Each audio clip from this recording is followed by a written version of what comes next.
Hello, good morning mga kaminten. So papunta tayo na mga kaminten sa New Correlia, Davao del Norte. So ayan, papunta ito ng New Correlia mga idol.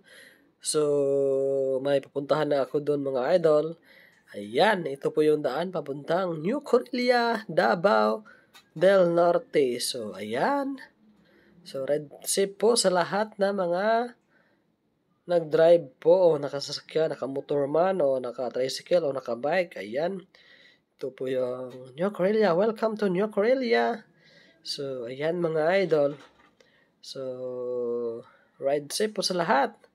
Ganda po ng ano dito mga idol. Ng araw. Yung ano na talaga mga idol is napakainit na. Hindi katulad ng last week is grabe yung ulan mga idol. So, ayan. Yan po yung tricycle ng Tagum City. Kulay green. So, ayan po mga idol. Maya-maya mga idol is dito na tayo sa sentro ng New Correlia mga idol. Ayan, ito po yung sentro ng New Correlia, Davao del Norte. Ito po yung lungsod nila mga idol. Medyo maliit lang ng bayan to mga idol, pero medyo progressive na rin. So, ayan. Tingnan nyo mga idol, ito yung lugar nila, mga ng New Correlia, Davao del Norte. So, ayan po. Ito po yung pinakasentro. Main road nila mga idol. So, ayan. May ano dyan sila mga idol. May rotonda. Parang rotonda ba yan?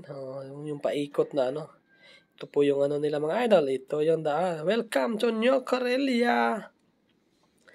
New Correlia, Philippine Municipal of New Correlia. At yan po. So, mabot na tayo sa New Correlia. Ito po yung daan nila. Ito po yung lungsod nila. Maliit lang yung lungsod nila mga idol. Yung papuntang Tagum City mga idol is 15 to 20 minutes yung bago maabot to mga idol. Kasi di naman to gaanong malayo. So, ito po yung plaza nila mga idol. Kunti lang yung ano nila mga idol. Hindi gaanong malaki. So, yan. May Christmas tree pala dyan sila mga idol. I love New Correlia. Ayan. Yan po yung lugar dito sa New Correlia, Davao del Norte. So, ingat po sa lahat. Sa mga hindi pa po nakapunta, punta na kayo dito mga idol kasi ang daming ano dito mga idol, mga inland resort. Isa na yun yung Panas Waterfalls, yung mga inland resort na mga swimming fall o wave fall. Ayan, nandito yan. Thank you so much for watching guys. See you in my next video. Don't forget to follow and share. Thank you so much. Bye-bye. Love you all. See you in my next video. Babu.